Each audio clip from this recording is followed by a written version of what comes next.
Montana State University Collegiate FFA chapter, and we're here to teach you the basics of sales, including individual, team, and the written test portion.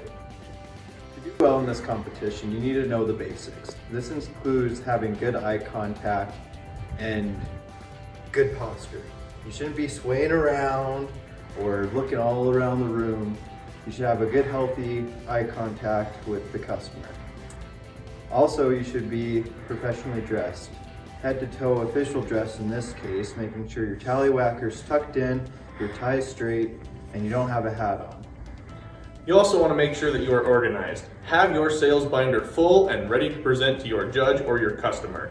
Make sure it has all the knowledge of your product so you know what you're talking about, so you can sit down, start building rapport, and have a good sales call right then and there without some awkward transition. When it comes to the team problem, there's lots of variations on how it should be done, but there's some basics that you should keep in mind when always doing your team problem.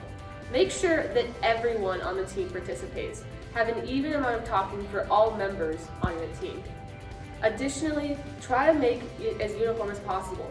Whether that might be using all the same binder, having your girls style all their hair the same way, and even wearing the same shoes so that you look as much of a team as possible.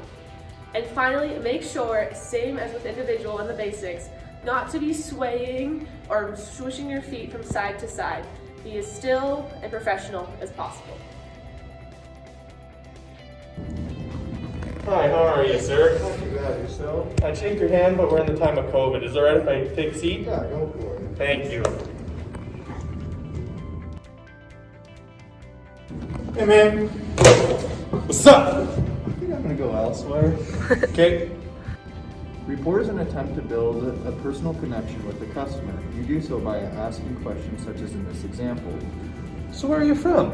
I'm from Geraldine, Montana. Awesome. I've traveled up to Geraldine a time or two. Where are you from? I'm from Toston, Montana, Oh, I know where Southwest. that is. Awesome. Good to hear. So how can I help you today?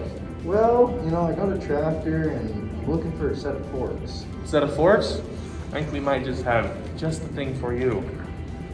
You can see here, we've got a great set of forks that can help lift anything that you want. You can move hay, move equipment if you need to, pick things up, put things down, whatever you need to do in order to help with your machine. Okay. And are those kind of universal across all the tractors? Yes, these are actually specially built so they fit across everything that you need. Pretty much a one-size-fits-all scenario, so you don't really have to worry about too many adjustments. Okay, sweet. In this example, the salesperson asked a clarifying question, identified the needs and wants, matched the needs and wants, and then discussed the features and benefits of the product.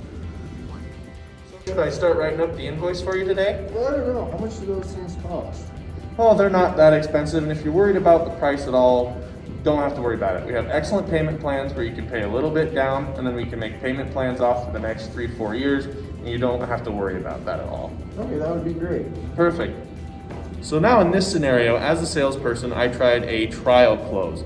And what you're gonna do is you're gonna ask, do you wanna move forward with the sale today? And then what Christian did was he went and had an objection. He said, well, I'm kind of worried about the price. What you as the salesperson is gonna do is then address that objection and make sure that they are comfortable with the sales process. And then if they are comfortable with that objection being answered, then you can go ahead and do another trial close or move into the closing of your sale entirely.